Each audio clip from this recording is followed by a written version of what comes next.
السلام علیکم ورحمۃ اللہ۔ میرے پیارے بھائی، آپ نے یہ ویڈیو بھیجی ہے ایک بریلوی کی، وہ بریلوی جو اپنے آپ کو کتا کہتے ہیں، غوث پاک کے کتے۔ سب سے پہلے وہ پیارے نبی صلی اللہ علیہ وسلم ہے، جس گھر کے اندر کتا ہو اور تصویر ہو، اس گھر کے اندر فرشتے داخل نہیں ہوتے۔ صحیح البخاری۔ اس بریلوی نے اس ویڈیو میں کہا کہ کوئی صاحب، کوئی امام تھے جو کہ امام علی رضا کی قبر پر جاتے، ان کے مزار پر جاتے اور 20 مرتبہ گئے اور جا کر دعا کی تو دعا ان کی قبول ہوئی، اور انہوں نے کہا کہ میں نے اس کا تجربہ کیا ہے۔ تو جی میرے پیارے بھائی، علی رضا کی قبر ہو اور کسی امام کا حقیقتاً اس قبر پہ جانا ہو، شریعت میں اس کا کوئی اعتبار نہیں، کوئی وزن اس کا نہیں ہے۔ اس لیے کہ ایک تو پیارے نبی صلی اللہ علیہ وسلم نے مزار بنانے سے، دربار درگاہ بنانے سے منع کیا۔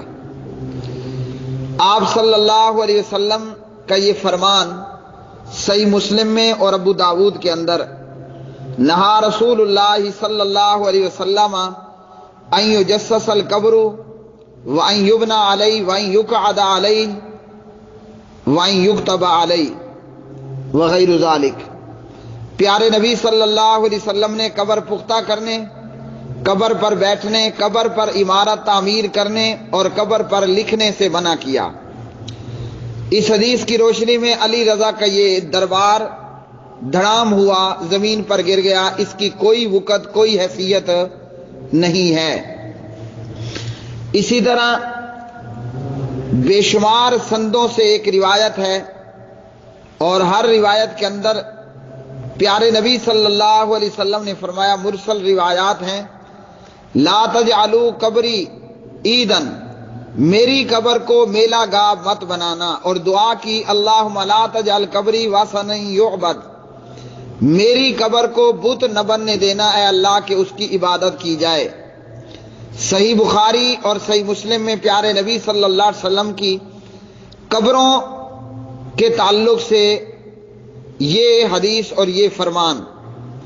پیارے نبی صلی اللہ علیہ وسلم اپنے مرض الوفات میں، جس میں پیارے نبی صلی اللہ علیہ وسلم فوت ہوئے، آپ صلی اللہ علیہ وسلم نے فرمایا، لعن اللہ الیہود والنصارى، یہودیوں پر بھی اللہ کی لعنت اور عیسائیوں کے اوپر بھی اللہ کی لعنت ہو۔ کیوں لعنت ہو؟ انہوں نے اپنے پیغمبروں کی قبروں کو سجدہ گاہ بنا لیا۔ اور صحیح مسلم وغیرہ میں ام سلمہ رضی اللہ تعالی عنہا وغیرہ روایت کرتی ہیں کہ انہوں نے حبشہ میں دیکھا کہ قبروں پر تصویریں تھیں اور قبروں پر مسجدیں وغیرہ بنا دی گئی تھیں۔ تو پیارے نبی کے سامنے جب یہ بات ذکر کی گئی، آپ نے فرمایا، اگر ان لوگوں میں کوئی نیک آدمی فوت ہو جاتا تو یہ لوگ اس کی قبر کے اوپر عمارت تعمیر کر لیتے اور اس طرح کے دیگر کام کرتے۔ امام مسلم نے صحیح مسلم میں باب باندھا، باب النہی عن بناء المساجد علی القبور، اس بات کے منع ہونے کا بیان کہ قبروں کے اوپر مسجدیں بنائی جائیں۔ اور پھر یہ روایت لائے جسے ام حبیبہ اور ام سلمہ رضی اللہ تعالی عنہما نے روایت کیا کہ انہوں نے گرجے دیکھے حبشہ میں، اور ان گرجوں کے اندر تصاویر تھیں۔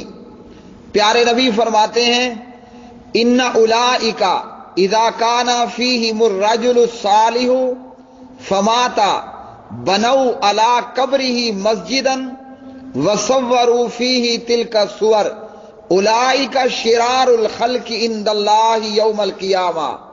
اللہ کی پناہ۔ پیارے نبی فرماتے ہیں، یہ وہ لوگ ہیں ان میں جب کوئی نیک آدمی فوت ہو جاتا اس کی قبر پر مسجد بنا ڈالتے اور اس میں تصویریں لگا دیتے۔ اللہ کے نزدیک سب سے بدترین لوگ قیامت کے دن یہی ہوں گے۔ تو پیارے نبی صلی اللہ علیہ وسلم نے ایسے لوگوں پر لعنت بھی کی اور آپ صلی اللہ علیہ وسلم نے ایسا کام کرنے سے منع کیا۔ سیدہ عائشہ رضی اللہ تعالی عنہا راویہ ہے اور صحیح مسلم ہے، باب النہی عن بناء المساجد علی القبور، قال رسول اللہ صلی اللہ علیہ وسلم فی مرضہ الذی لم یقم منہ، اپنے مرض الوفات میں اللہ کے نبی نے فرمایا لعن اللہ الیہود والنصارى، یہودیوں اور عیسائیوں پر اللہ کی لعنت ہو، اتخذوا قبور انبیائہم مساجدا، جنہوں نے اپنے پیغمبروں کی قبروں کو سجدہ گاہ بنا لیا۔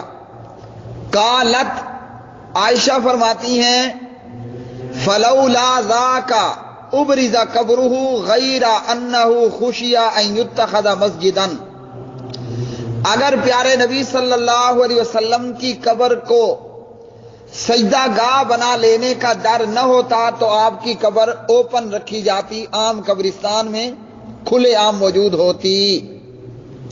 تو کیا معلوم ہوا کہ جو لوگ قبروں پہ سجدے کریں، قبر والوں سے دعا کریں اور مردے اور قبر کا وسیلہ اللہ کے سامنے پیش کریں اور قبروں پر اکٹھ اور میلہ اور اجتماع بنا لیں، یہ لوگ لعنتی ہیں۔ اور لعنت کون کر رہا ہے؟ اللہ اکبر۔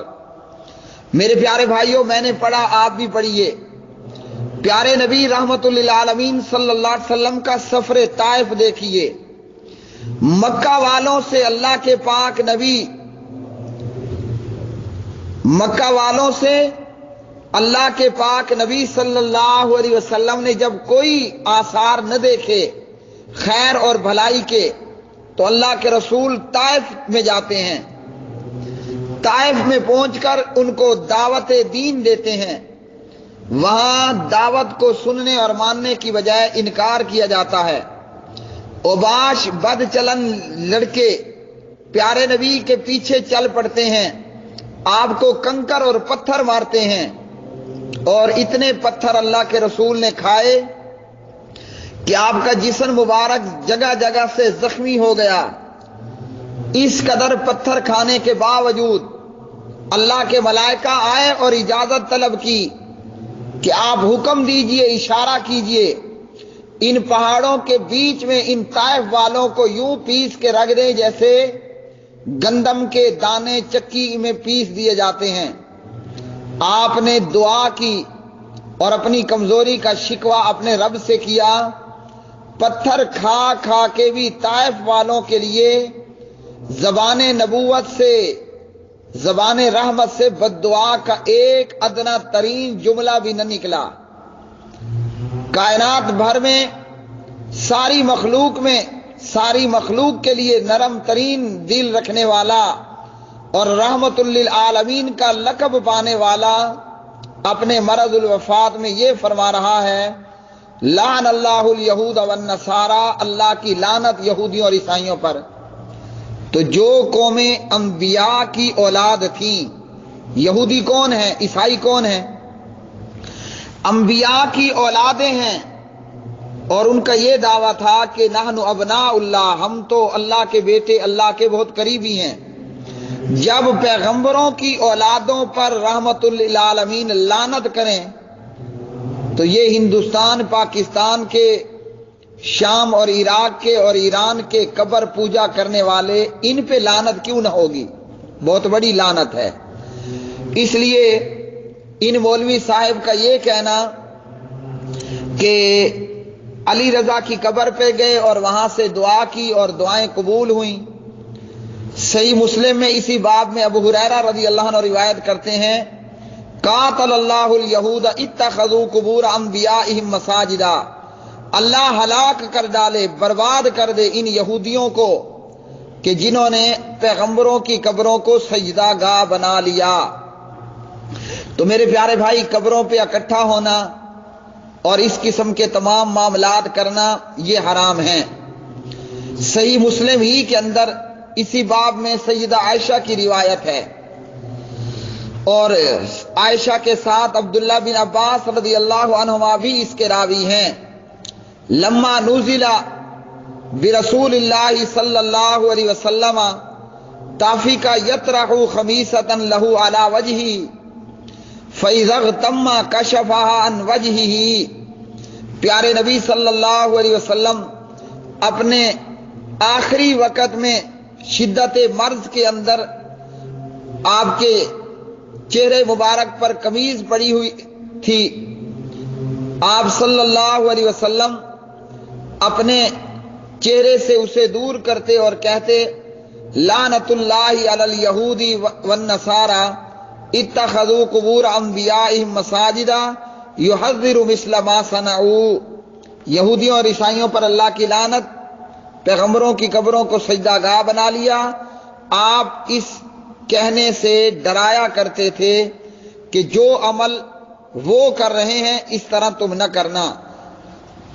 پیارے نبی صلی اللہ علیہ وسلم کا مقصد کیا تھا کہ اپنی امت کو ڈرائیں کہ اس قسم کے کاموں میں وہ مبتلا نہ ہو۔ تو اس لیے میرے پیارے بھائی، اب ان کو صحیح بخاری مسلم نظر نہ آئی، امام علی رضا کی قبر نظر آ گئی، تو یہ سرے سے قبر، اسلام کے اندر اس کے متعلق حکم یہی ہے کہ مزار بنانا وغیرہ وغیرہ یہ سارا کچھ حرام۔ اور فتح مکہ کے موقع پر پیارے نبی صلی اللہ علیہ وسلم نے مولا علی کو بھیجا، جاؤ قبروں کو زمین برابر کر دو، بتوں کی گردنیں توڑ دو۔ اور مولا علی نے اپنے شاگرد کو بھیجا کہ جاؤ اس کام پہ جس کام پہ مجھے میرے نبی نے بھیجا، ہر اونچی قبر کو گرا دو۔ تو اس لیے اگر ہم قرآن اور حدیث کو دیکھیں تو قرآن اور حدیث تو یہی کہتا ہے کہ خلیفہ وقت اور وقت کے حکمران کی یہ ذمہ داری ہے کہ بلڈوزر لے اور قبر کے اوپر چڑھا کر اسے زمین برابر کر دے۔ تو جب یہ سرے سے ایٹم ہی حرام ہے، وہاں جانا کیسا، دعا مانگنا کیسا؟ علی رضا ہو یا کوئی اور ہو، مرنے والے مر کر مٹی میں مل کر مٹی ہو چکے ہیں، نہ وہ سنتے ہیں، نہ وہ دیکھتے ہیں، نہ وہ سمجھتے ہیں۔ اب علی حجویری کی قبر پہ کوئی پٹھان جائے، کوئی اور زبان والا جائے، علی حجویری کو کیا معلوم وہ کیا کہہ رہا ہے؟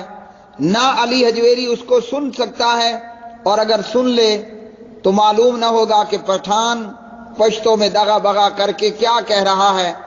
اس سے مانگیے جو ہر ایک کی سننے والا، ہر ایک کی سمجھنے والا ہے۔ واللہ اعلم بالصواب۔